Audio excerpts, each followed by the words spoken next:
If we take a look about what's happening within the White House, which is a blueprint for AI Bill of Rights, there's 4 key things that is being discussed right now. Number 1, the identification of who trained the algorithm and who the intended audience is. Number 2, the disclosure of the data source. 3, an explanation of how it arrives at its responses. And 4, transparent and strong ethical boundaries. So we have to have the systems to be able to govern these because the penalties could be severe. Hi, you're listening to The Secure Developer. It's part of the DevSecOps community, a platform for developers, operators, and security people to share their views and practices on DevSecOps, Dev and Sec collaboration, cloud security, and more. Check out devsecon.com to join the community and find other great resources. Hello, everyone. Welcome back to The Secure Developer. Thanks for tuning back in. Today, we're going to embark on a bit of an AI security journey, which I think will be fun and interesting. And to help us kind of kick that off here, we have Ian Swanson, who is the co-founder and CEO of Protect AI, a company that deals with AI security and specifically runs MLSecOps, which is a great kind of information hub for defining what is sort of AI security, or at least what is MLSecOps, and we're going to dive a lot into that. So Ian, thanks for coming on to the show. Yeah, thanks, Guy. It's awesome to be here. It's a great podcast. Really excited to talk about the security of ML systems and AI applications. So I guess just sort of kick us off and context a little bit. Can you tell us a little bit about who you are, maybe a bit of background, and I guess kind of how did you kind of get into AI security in the first place? I've been in the machine learning space for 15 years. It's been an area that I've been incredibly passionate, in. I've had multiple companies in machine learning. I had a ML-centric fintech company called Symmetrics that I sold to American Express. And then I started a company called datascience.com that back in 2014 was setting the groundwork of what is today known as MLOps. And that company was acquired by Oracle. Today, I'm the CEO of Protect AI. And Protect AI is all about security of ML systems and AI applications. And we think the time is now. In terms of why I'm passionate about this space, well, prior to starting Protect AI, I was the worldwide leader of go-to-market for all of AWS AI machine learning. My team worked with tens of thousands of customers. And I've seen the rapid rise of adoption of AI and machine learning across all key functions within a company. And so as we think about the evolution of adoption of AI, yes, how do we get these models in production? How does it drive digital transformation? How do we make sure that we de-risk them from ethics, trust, and bias? But what about protecting it commensurate to its value? If the CEO of JP Morgan Chase, Jamie Dimon, in his shareholder letter is talking about the rise of adoption of AI with hundreds of applications within that bank, then we better make sure that we protect it commensurate to its value. And I think that moment is here today. That's why we started to Protect AI. And it's another reason why I'm just so passionate about this space is I believe in the potential of AI, but I also understand the pitfalls within ML systems and AI applications. Yeah, absolutely. I totally relate to the urgency around this, especially with almost like unnatural rate of adoption due to both usefulness on one hand and maybe competitiveness on the other, thrown in some hype. And a lot of these systems are going in so much faster than past sort of notable technologies, even sort of clouds and containers and sort of other capabilities that relative to their prior trends were adopted quickly. Let's sort of dive in, we're passionate about it. Before we dig into MLSecOps, like you chose to call it MLSecOps, not AI. Do you want to sort of share a quick view on how do you separate AI and ML? It's kind of funny. A lot of people use it interchangeably, where ML, machine learning, is a subset of AI, and you can think of deep learning as a subset also within the AI category. The reason why we focused on machine learning, at least from a messaging perspective, is a little bit of the core persona that we're working with that is at the center of operating ML systems. And what I mean by that is the role of an ML engineer. So kind of think about parallels within software development. But on this side, the person who owns the CI/CD, the software development stack, if you will, for ML systems is an ML engineer. And we think it's the ML engineers, they own these systems. They also own the responsibility of, yes, getting models into production, but they need to think about how do we protect those models? How do we secure those models? How do we make sure working with the data scientists, practitioners, the line of business leaders, that we are de-risking those models? So we really wanted to pay homage to that persona and also to this space and this skill set within machine learning.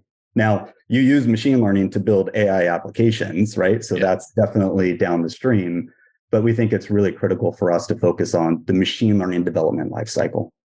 That's useful, I think, both from a practicality perspective and kind of general definitions. I guess I indeed oftentimes sort of think about AI as the value proposition, eventually produce me some artificial intelligence, please, with machine learning being, maybe the primary means of achieving that. So with that, let's sort of dig into this sort of MLSecOps. So, that's a new term. I've sort of been part of the DevSecOps. I have my sort of love-hate relationship with the term.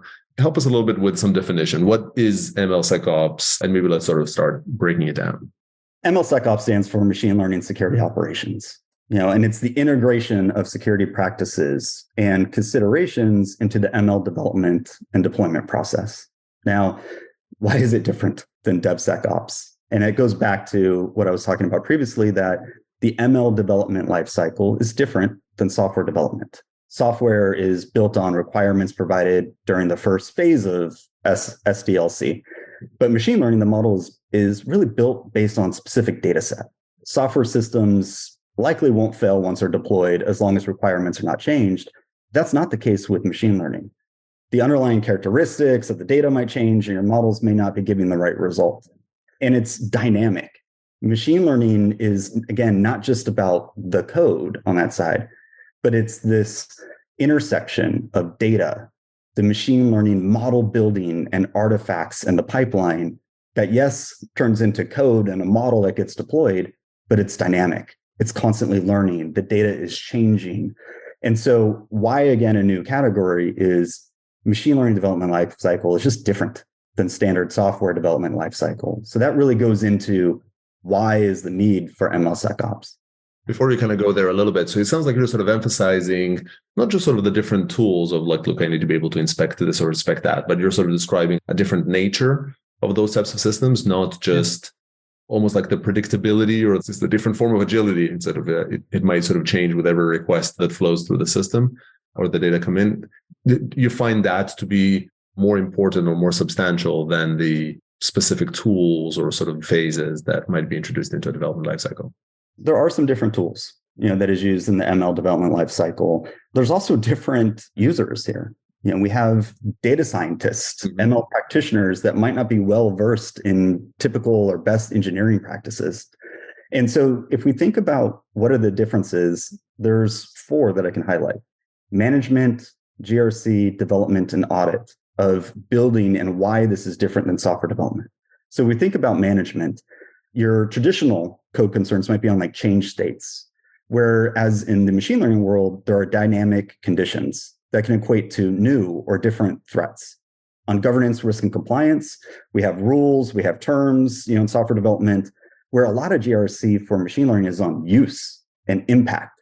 And so that's another kind of risk profile. In the development, you might be working in proxy environments as you're building software, but a lot of machine learning practitioners are working in live systems. So think about that. Like we're using a tool, for example, let's say a Jupyter notebook, in a live system that's connected to super sensitive data, pip installing open source packages, exploring that data, building these experiments on that side, all before you're checking in or committing any code. And it might be in an environment that, again, is live. A constant sort of deployment in production or sort of developing in production, coming along. A customer complained about something, you come in, you SSH, you change the production system.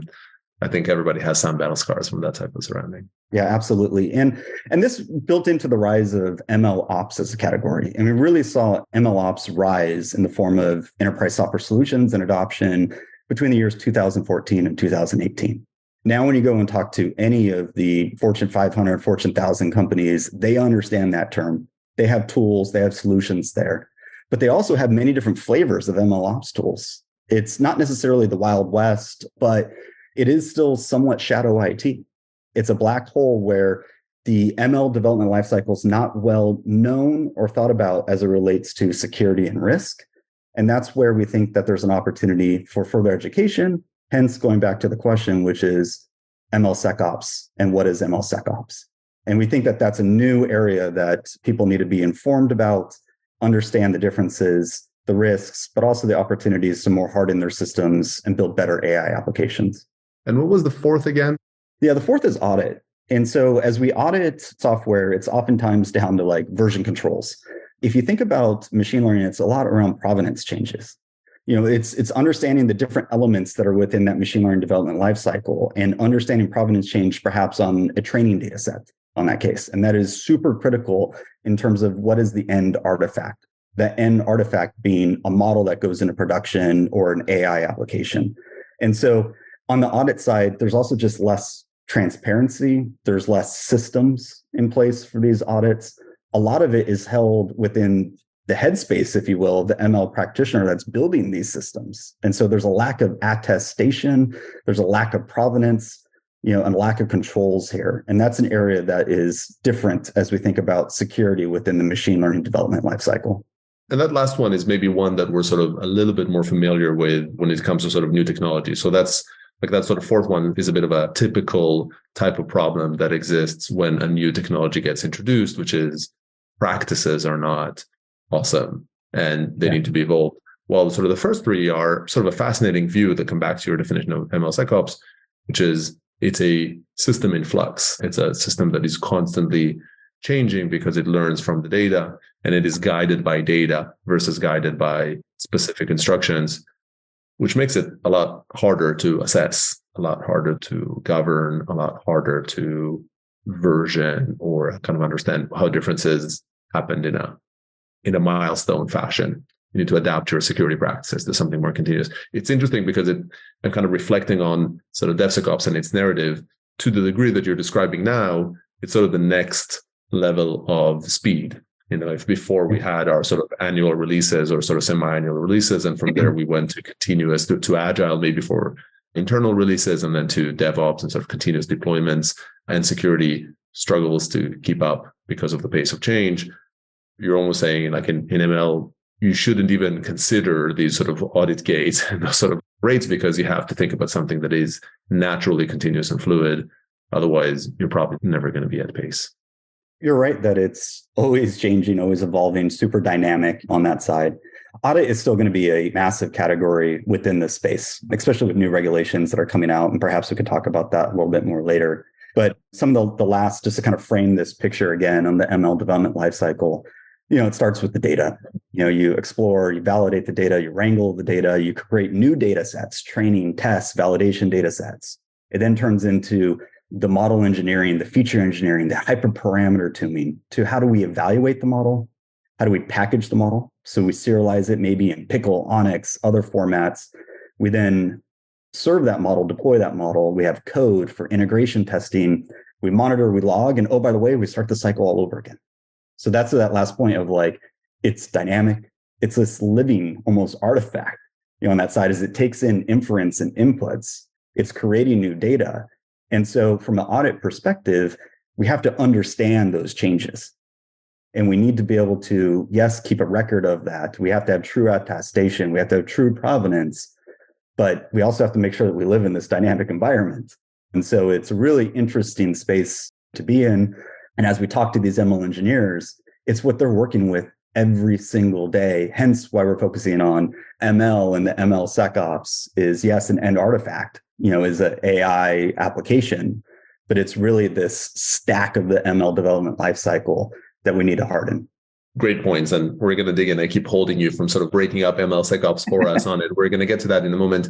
Maybe one other sort of bit of context, and maybe we'll use that as we go through it, which is that I'm sure everybody listening, they sort of fall into different categories of use of AI. So fine, there's the ones that are not doing that right now. And maybe they're listening just because they want to learn. But I guess in my mind, I've always sort of thought of there's the model builders, people that are actually straight up, either they're building the model or they're training the model. They're actually properly generating the model.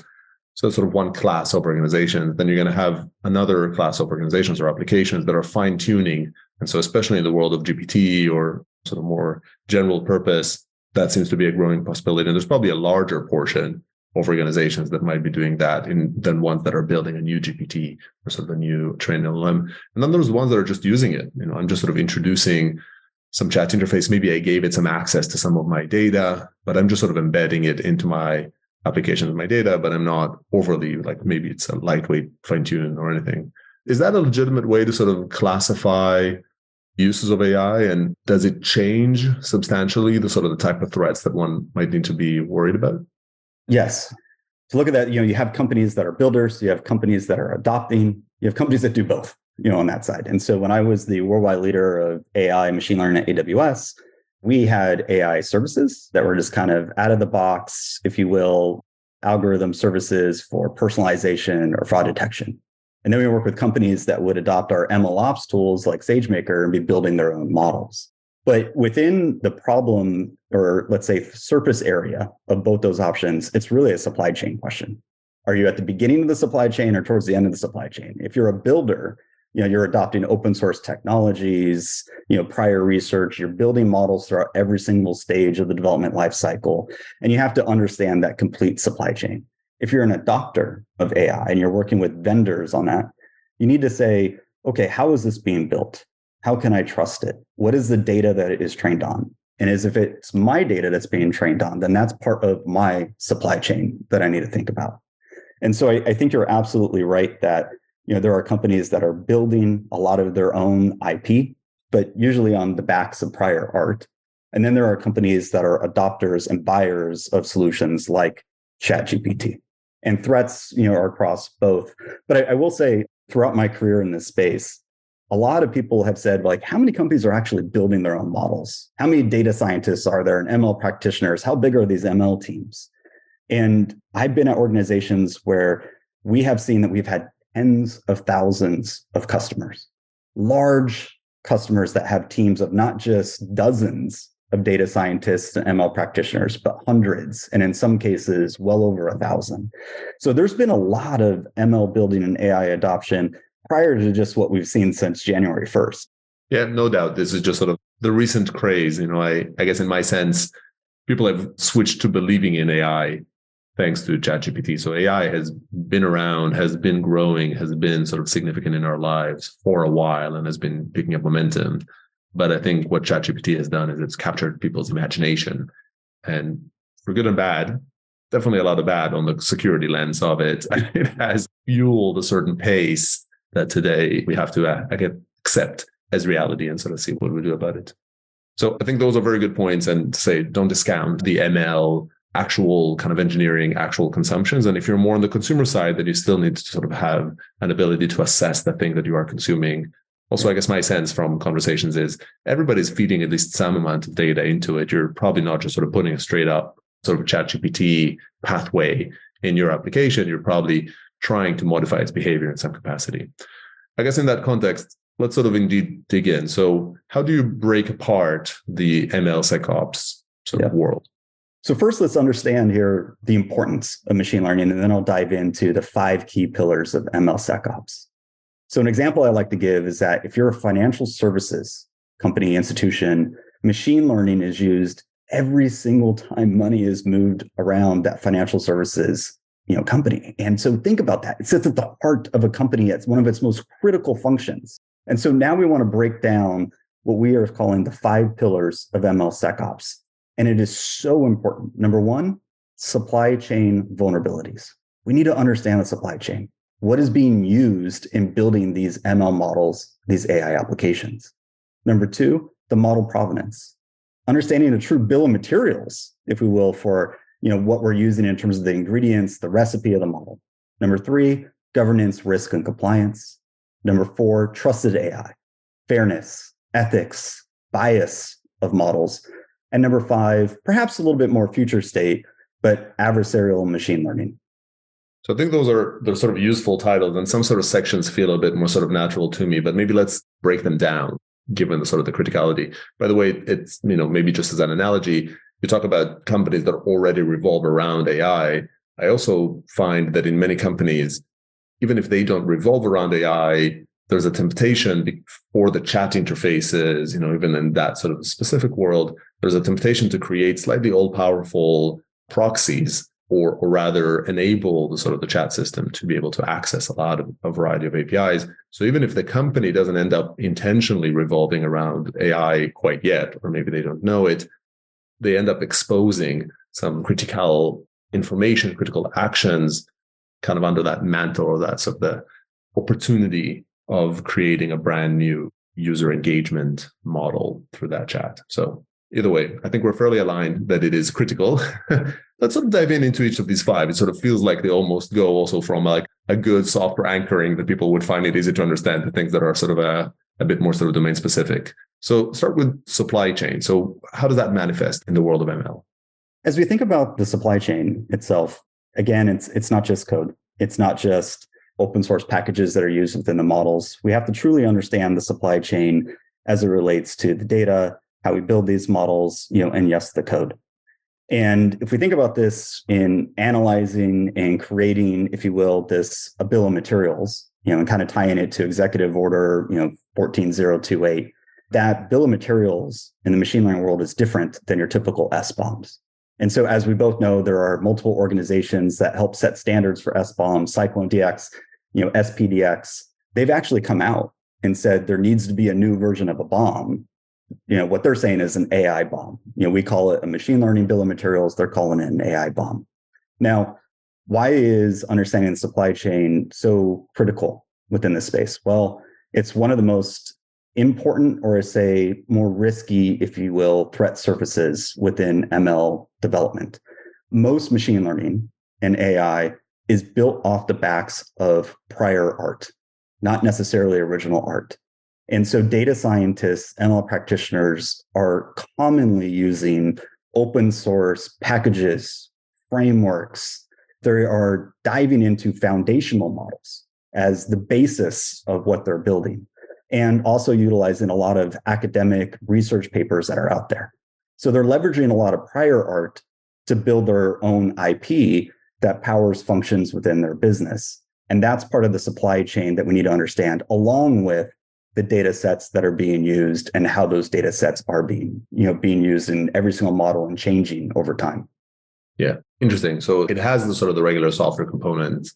And I guess IP, to an extent, has always been also something that you should understand which IP comes into your system. But it was a lot less algorithmic. It was kind of rare. It was really, typically the conversation has been a lot more about license. Am I allowed to use this? Which I guess also is true here. But you're saying, I guess for these kind of models you're consuming or such, does that sort of slip a little bit into that model provenance side? Or is it just like fundamentally we find weaknesses in these models, so you should keep that bill of material to say, well, I've used whatever Llama, or I've used Stable Diffusion and some versioning element of them to know that there was a weakness there that I have to upgrade, just like you would a software component. Let me give a couple examples on the supply chain and then build that bridge into model provenance. Within the supply chain, as I said, people are using prior art, typically open source libraries, packages, frameworks, foundational models on that. But they're also sometimes doing it in tools, as an example, that are a little bit more, as I said, shadow IT, or not in the purview, if you will, of typical security organizations. So I'll give an example, a Jupyter notebook. So notebooks in general are used probably in 90% of ML projects. They're used at the beginning of the ML development lifecycle and experimenting, exploring data, testing out some simple models on that side. But they're also many times in live systems with access to super sensitive data. And as they install these pip install open source packages, they're then at the mercy, if you will, of the IP licenses, as you called, are this permissive licenses or are they not? But also what vulnerabilities, are within these libraries that are being used. And then beyond even vulnerabilities, and we'll talk about this a little bit later, from a trusted AI, should I even use this? And we've found some super interesting vulnerabilities within the machine learning development lifecycle and common open sources being used. One is MLflow. MLflow is a super popular open source software that is used in many, many development pipelines for machine learning. MLflow is also inclusive of a model registry. And so just recently, there was a CVE that NIST scored 10 out of 10. Now, why did they score it 10 out of 10? It was complete LFI, RFI from a standpoint of I can get a system access if I want to, one, steal IP, so steal the models. Two, I can even do code injections.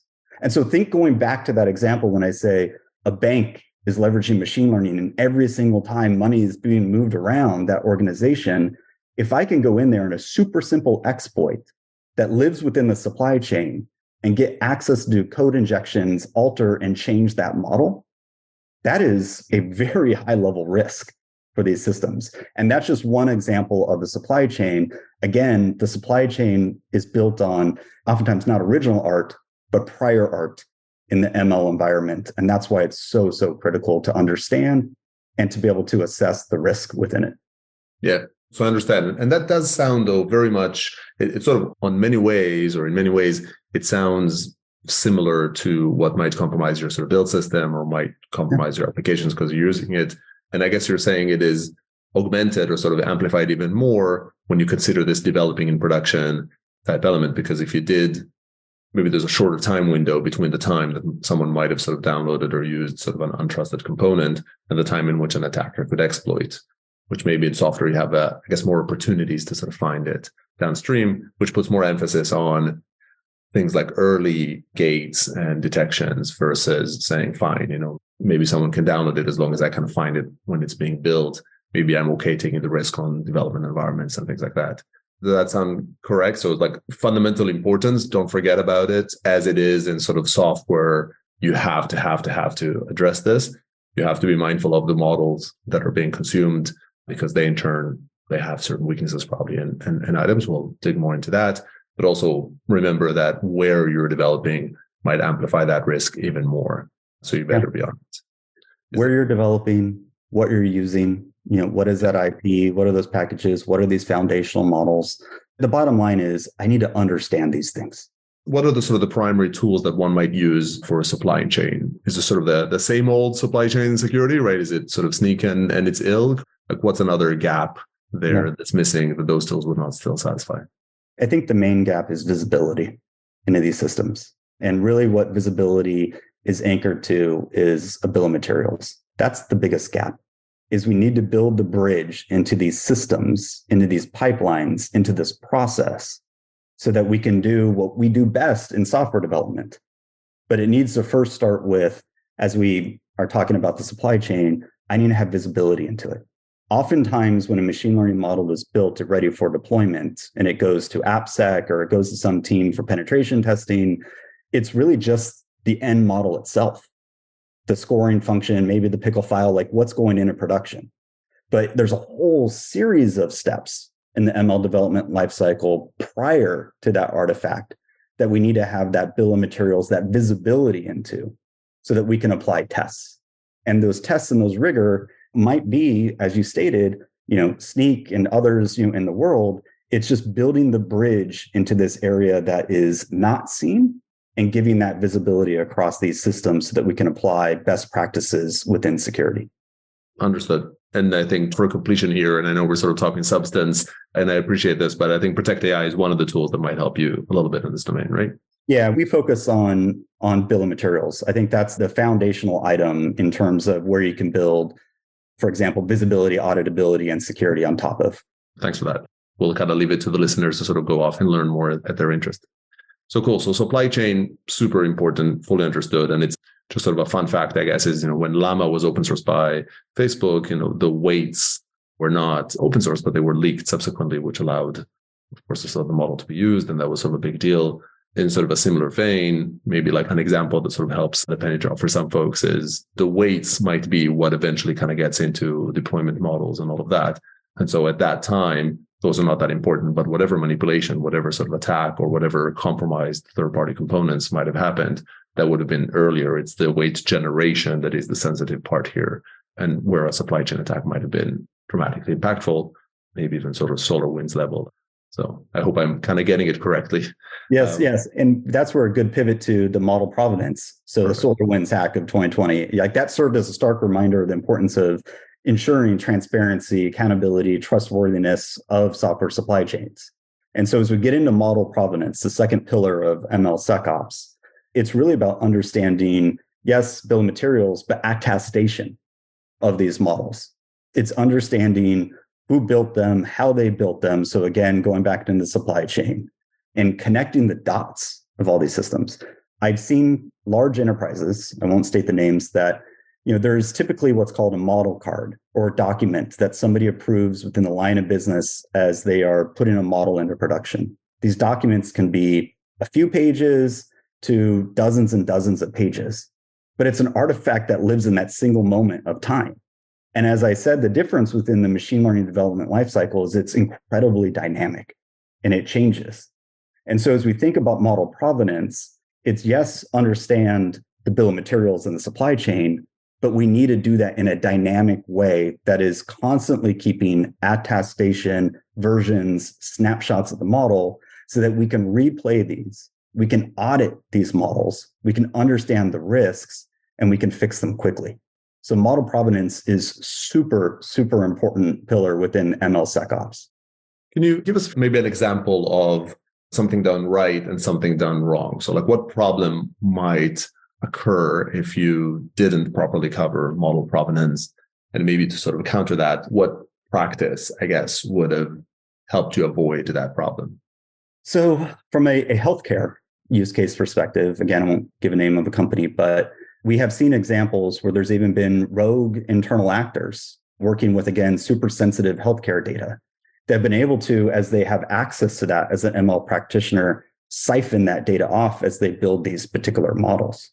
But because there is no provenance, there is no attestation, there is no understanding, if you will, from a code level perspective of who created these models, what they're doing with the data, how they're creating these models, and it's only being looked at the end result, which is the model itself, is the organization wasn't able to capture this quickly. They weren't able to play it back once they understood that they had an internal rogue actor to see, okay, what did they do? What did they build? What were the ingredients that they had access to? And so it's not always external threats. In this case, this is an internal threat.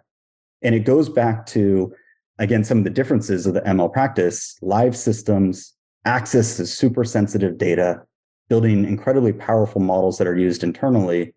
And we need to be able to understand who and how they're building these models and be informed of how we stop particular risks like this. So that's like almost that's a GDPR, example, but also tied into this new space of model provenance and understanding all this connective tissue here. What's an example of a practice that would catch these types of issues? Or it's probably like too broad to get into detail, but maybe in the example you sort of said, what practice would have helped prevent that? I think the easiest thing is that we have to have attestation through every single step of a model build, all the way through from the data we're using to the model that's being deployed and understanding all the in-between parts, of how that model's been tuned and the software that's being used in creating that model. Only then can we actually audit these systems. And if we have the ability to audit these systems, we can create rules and we can create policies on top of it. Policies that can check for irregular behavior in this case. And as we can check for that irregular behavior because we have true provenance and understanding of the system, we can stop it or we can quickly react to it.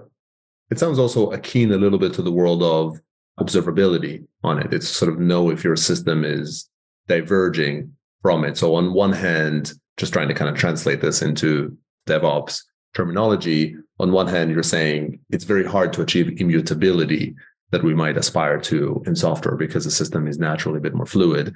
But you want to still aspire to that a little bit, make sure that when changes do happen, they're sort of properly attested so that there's a log of that having happened. And then alongside that, something along the lines of observability to sort of know that you've digressed and that it's not working the way it used to work, right? Or that it was sort of planned, which is very hard because the models are very complex. And so defining what normal is quite complex. But is that kind of about right in terms of analogies to operating, kind of running ops systems? Yeah, absolutely. And I would probably just anchor on this point of, as we think about model provenance, we link it to audit. Can we audit these systems? Do we understand these systems? If supply chain is visibility, we need to build to have audit ability. And to have audit ability, you have to have model provenance.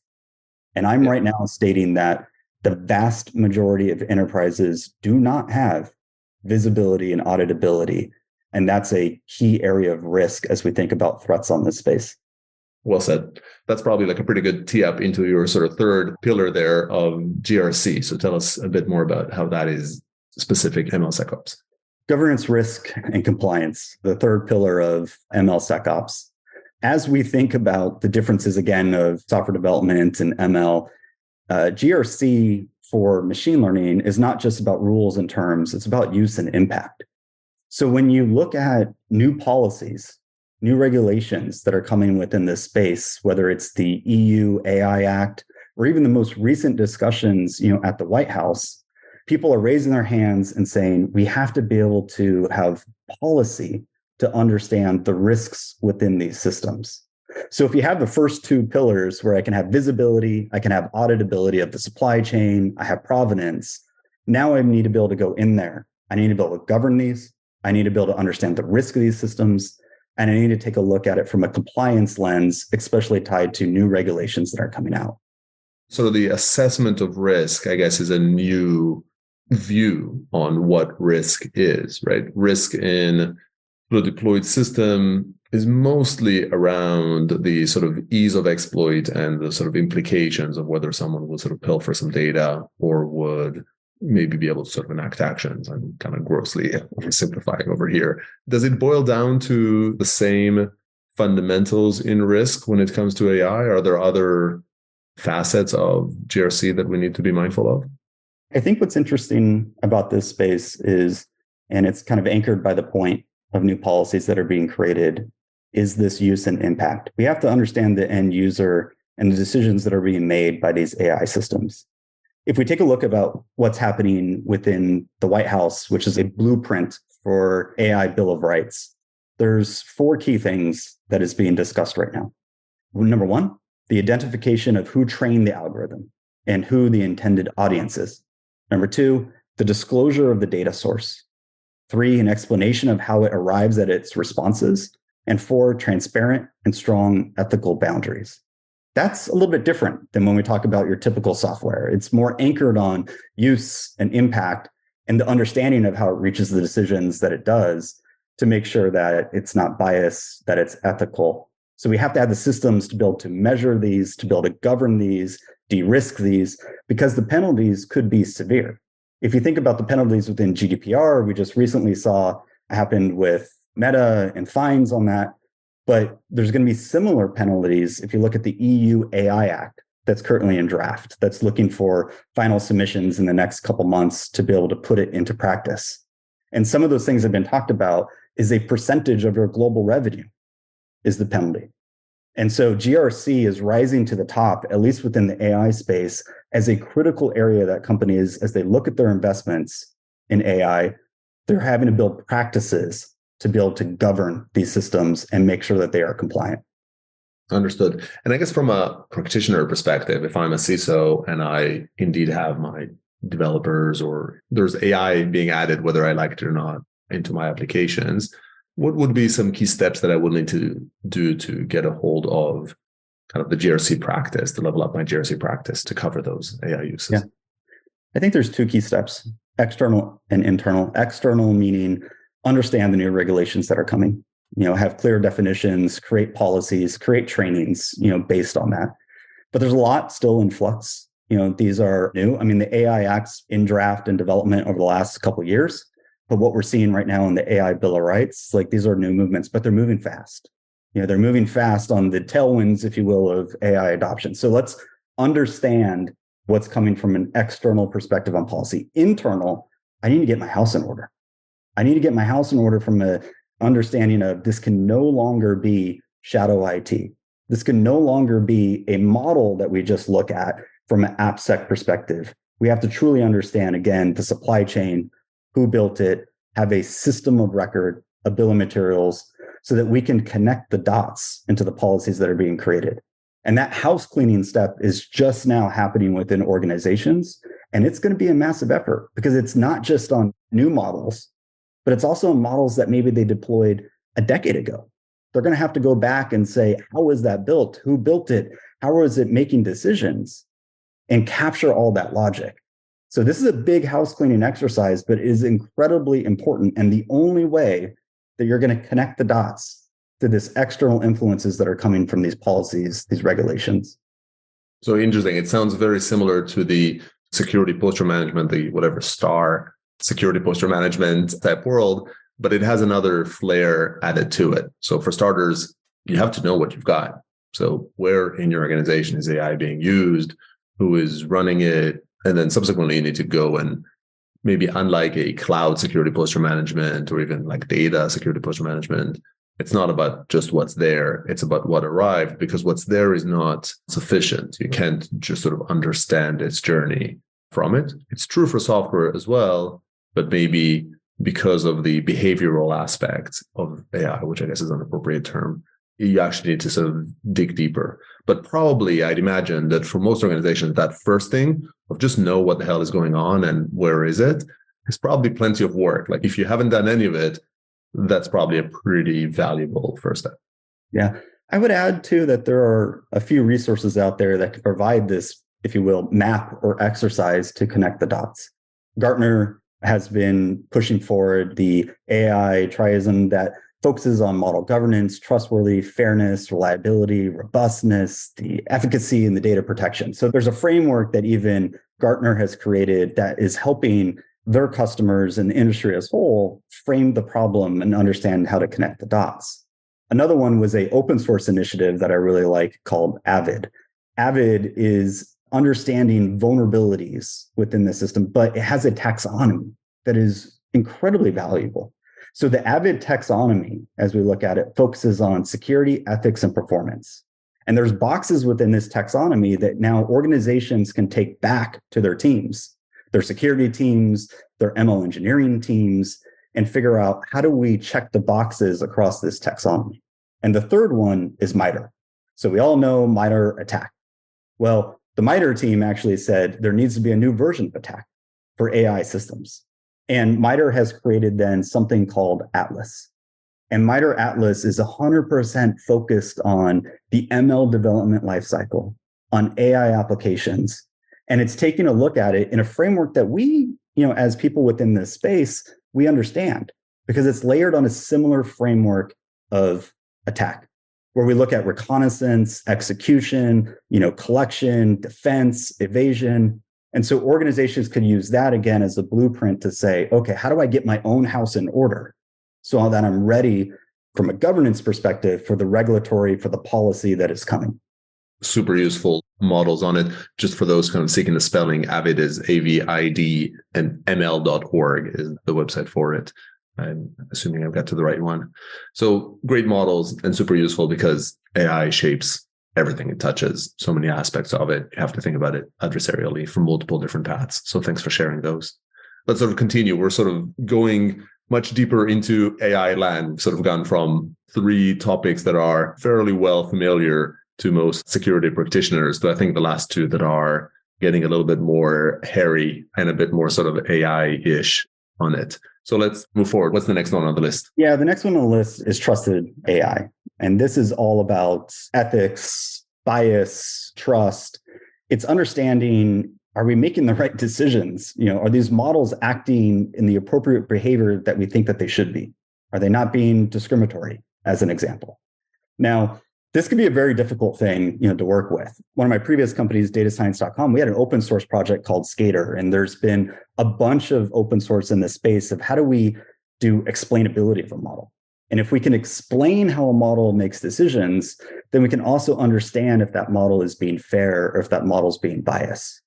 And so I think this is an incredibly important pillar of MLSecOps, but it's also one that is a little bit ambiguous and it's tough to figure it out because it's about the model performance at an individual sometimes level to make sure that it's acting appropriately.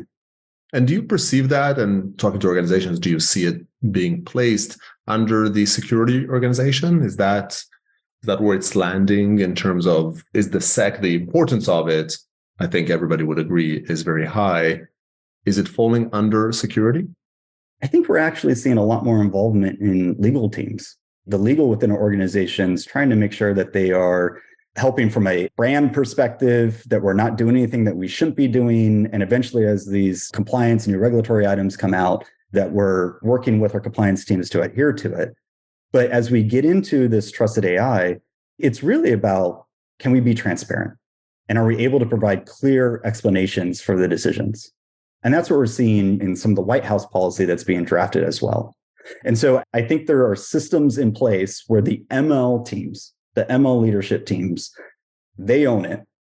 They work with their GRC and their legal teams to make sure that they have checks in place as part of their CI/CD process, that they are explaining how the model is coming to the decisions that it's making. It's interesting to note that companies like TikTok, like Meta, companies in which both the AI and the trust in AI sort of been a topic of conversation for a good while, many of them did eventually merge the organization. They did put them under the same mantle. So it does seem like industry dynamic has moved it into a domain that has enough overlap. And maybe some of it is indeed thinking a little bit adversarially, thinking a little bit more about the unintended consequences, which is the domain of security. I agree with that. This is such a massive domain and probably a topic for many podcasts on its own. But if you were to try and tell someone, where do I even start when it comes to figuring out if your AI can be trusted, if you're doing okay over here, do you have a starting point for people to go to? Yeah, the starting point is fairly simple, but yet hard to achieve, and that is explainability of a model. When you're building your own model, it's a little bit more attainable. You, again, understand the true supply chain. You're using your own training data on it. Where it becomes a little bit tricky is when you work with vendors that are supplying you the end AI application that you might just be integrating within your own software stack. And so on that side, I think the most important thing is asking the right questions. It's asking the right questions of how it was trained, how was it built, and then doing some effectively unit tests on the model. And so we see other solutions out there that are checking models for a category or something called robustness on that. And so we're giving it a lot of fuzzy data, or we're giving it outliers within this space, and we're just testing the model, similar to how we would test any other software. We're going through a QA process to say, is it making the decisions we think it should? Do we understand how this model is built, the data that it's being used? And can we explain these decisions, if we need to our end users? And so it's building in that framework, building in these practices and these processes internal is the right place to start. Yeah, you have to start by almost learning the questions on it. I do hope that certain tools come along and try to make it easy. I don't think this will ever sort of truly go away, but at least to understand pitfalls. I think there is a category of AI safety tools. I know of one company, that world called Lakera.ai. They just had this sort of fun prompt injection tool called Gandalf kind of make the rounds. So drew a lot of attention. They tried to do safety. I do hope there's going to be like a category of companies that try to help you just sort of know a bunch of sharp edges that you can test your model against, at least. Yeah, this category is actually a little bit more well-defined than the security category of ML. And what I mean by that is, over the last 5-8 years, there's been a lot of open source, that's been shipped and developed. H2O as a company has been a leader as well in terms of producing open source in the realm of explainability. We see companies like Fiddler that have commercial offerings, to test the bias, fairness, explainability of models, and a whole slew of monitoring companies in this space too that have that as an anchoring point of their offering. So this is definitely a space that you can not only find, open source, but commercial offerings that can help a company get started and monitor these things over time. Excellent. And under the kind of the mantle of explainability or safety, I guess, is probably the keywords to look for. Yes, that's absolutely correct. We're on to the last and probably kind of coolest name on the list, which is adversarial ML. Tell us a bit more about this fifth pillar of MLSecOps. Yeah. Adversarial machine learning is super interesting. There's been thousands of research papers written just in the past few years. One of the most prominent researchers of adversarial machine learning is Nicholas Carlini. And he's been documenting research papers on his blog and the growth of those. And so why is this space interesting, and what is this? So adversarial machine learning is effectively the practice, if you will, of, can I manipulate a model? Can I fool a model? Can I exfiltrate information from a model, or perhaps the model itself, and can I poison a model? So as I think about these attacks are at the point of inference. And so if a model is publicly exposed, at this point, it's a clear threat vector, threat surface that attackers would have access to deploy these techniques. And I guess the biggest challenge, there are a lot of challenges with this world, but one of the biggest challenges would be knowing that it even happened, right? Because a lot of times you don't fully understand, maybe back to sort of the explainability of the system, why a decision was made, but it's quite hard to sort of anticipate that if a data was poisoned, not just anticipate, but know that that has occurred. Is that a domain where there are nascent tools, or does that come back to the provenance? It is a domain, but I think it first starts with prevention, then detection. So let's talk about the prevention side. So I'm going to give an example as it relates to extracting IP, extracting data, or in this case, extracting the model itself. So how that particular adversarial machine learning attack will work in theory is if I have public access to the model, I can hit that model at the point of inference many times, thousands of times, hundreds of thousands of times, throw random features at it to try to recreate the model to a lookalike model. Well, I'm talking about prevention. So how do I prevent attack like that? Pretty simple. I could put some throttling on the API, in that case. And so adversarial machine learning, I think, is a real category within the security of machine learning systems and AI applications. However, it's not always practical. It's not always generalizable or scalable. Simple defenses that we put within common practices like AI endpoints could stop many of these attacks. And so from a place to start perspective, it's making sure that we are doing the basics, if you will, and that we're not skipping any steps on the ML model, not only building, but also in this case, the deployment, of it. Yeah, great practices there. Would you put, like we managed to talk about AI security for an hour and not say prompt injection? I guess when I mentioned Gandalf, would you put prompt injection into this category? Yes. Would manipulation? I absolutely would. And that's where we've actually taken adversarial machine learning and leaped forward in terms of its practicality by almost a decade, if you will. So while there have been thousands and thousands of research papers over the last few years, those research papers are mostly concentrated on white room access, complete access to the model, understanding of the model to prove a point that it could be tricked, fooled, stolen, etc. But in the case of large language models and generative AI, we now have an AI application that's exposed to the user. And so that starts to really get into the pitfalls of generative AI. And those pitfalls of generative AI can have common links within adversarial machine learning, especially around prompt injection attacks. And so as we look at prompt injection attacks, it's, hey, can I create malicious content? Can I bypass filters? There's data privacy issues within it.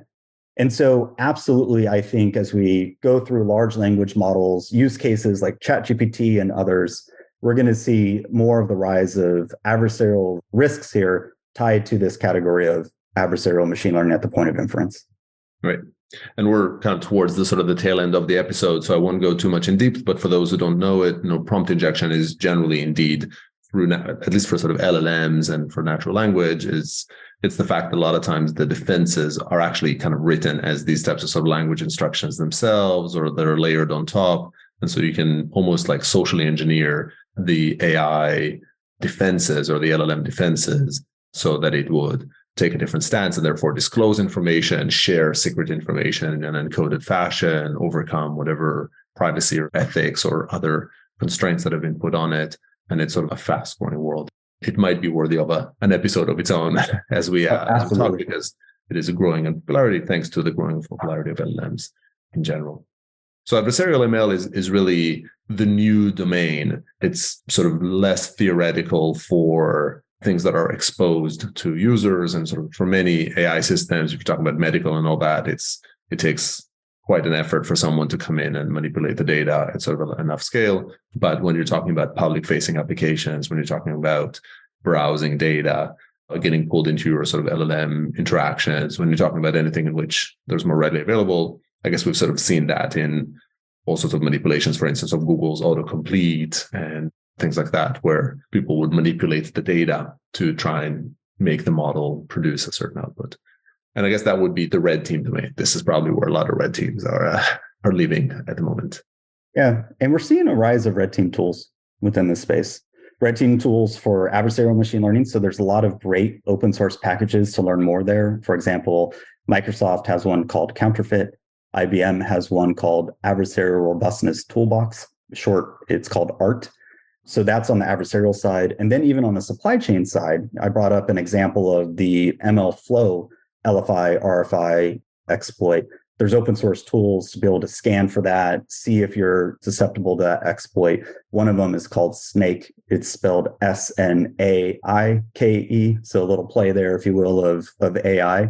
And so there's a rise, if you will, of AI ML red team, all within large enterprises. And we're seeing more and more of those functions come to fruition, if you will, and being built just even in the last 6 months. So this is one of the longer episodes already, and I think we're sort of barely scratching the surface of this brave new world, which clearly would be on a lot of our minds. Maybe as we conclude here, I'd like to ask for a couple of future predictions, one a bit more concrete and one maybe casting your eyes further out. The first one is just maybe a little bit on the state of audit and where you see that happening. You've referred to audits a variety of times. What are your expectations in terms of what will happen with auditing, use of AI? How quickly should people be prepared about it? What do you think the auditors would focus on early on? What's your sort of sense there? And then we'll go to a more future-looking question. As we're seeing these policies come to fruition in the EU, here, in the States, it's going to be a forcing function around audit. And what we're seeing on the practice of audit is some of the big auditing firms, consulting firms, are starting the early days of building a practice to audit AI decisions and systems, just like they're auditing financial data and financial outcomes. And so this is going to be a forcing function for these pillars, if you will, of MLSecOps to be able to understand from a place of how these models were built, how and why they're making the decisions that they're making, that true attestation and understanding of the supply chain in the form of a bill of materials. All those things are going to be super critical to be able to adhere and comply with the regulations that are coming in and the third-party auditing that is going to start to grow as an industry. We're already seeing a lot of small shops, and the big ones are coming, and it's 100% going to be a thing as it relates to regulated industries. And so that's something to watch out for just in the next, I would call it 12 to even 18 months. We're going to be seeing announcements in that space. That sounds very likely given the level of interest in the space. And I guess that comes back, like for you to be prepared for that, comes back to your recommendations around GRC and getting your act together and knowing what's where. I think that would put you in a much better position to answer audits and pass them. And I guess one last question before we let you move on here. Where do you think all of this is headed? If you sort of roll forward the next sort of 3 to 5 years of our dealing with AI security, is this a mess that we're going to be in for a decade where we're going to be chasing our tail and not really succeeding, is like this insurmountable challenge? Do you think it's more of a year of scrambling and then maybe we're in a slightly more sort of stable or as stable as we are with any new tech type solution? And how do you see things play out over the next few years? It's going to be a year of learning and understanding. And here's what I mean by that. Learning about what's different in these ML systems and these AI applications. Understanding how do we connect the dots to systems and processes and practices that we've already adopted within a large enterprise. And so there is a massive solution ecosystem around security. And I'm not saying that we absolutely have to create new things in that, but we need to connect the dots in terms of what might be standards within security that we see. OWASP standards, as we look at access control, secure design, configuration, auth, there are ML equivalents. So we need to understand the differences. We need to build those bridges. And we need to just put the best practices in place and policies that we understand, in typical software development, but perhaps are not applied or slightly unique or nuanced in the machine learning development lifecycle. Now, I will make a prediction here, and this might be unfortunate. I do think there's going to be a seminal moment within AI here shortly. There will be a Log4j, SolarWinds moment in this space, and the risk is high. If, again, machine learning and AI applications sit at the heart of a company, and is used throughout every single aspect of the organization, that is a massive opportunity and a massive threat vector that we need to take serious, and we need to protect it commiserate to its value. Unfortunately, I agree there's going to be some watershed moments that lights a few more light bulbs for the ones that haven't done it. Hopefully, the ones listening over here will be prepared and will be sort of well organized. Ian, thanks again for coming on to the show and helping all of us organize what this sort of MLSecOps domain is all about. And I think everybody's got a bit of homework to do. So thanks for sharing the views here. Thank you very much. And thanks everybody for tuning in. I hope you found this interesting and that you'll join us for the next one. Thanks for listening to The Secure Developer. That's all we have time for today. To find additional episodes and full transcriptions, visit thesecuredeveloper.com. If you'd like to be a guest on the show or get involved in the community, find us on Twitter at @DevSecOn. Don't forget to leave us a review on iTunes if you enjoyed today's episode. Bye for now.